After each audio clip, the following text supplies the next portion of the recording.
ஈரேழு ஜென்மங்கள் எடுத்தாலும் உனை சேருவேன்.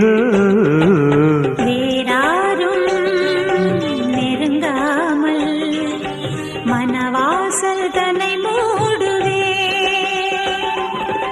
உருவானது நல்ல சிவரஞ்சனி, உனக்காகத்தான் இந்த கீதாஞ்சலி. ராகங்களில் ஆராதனை,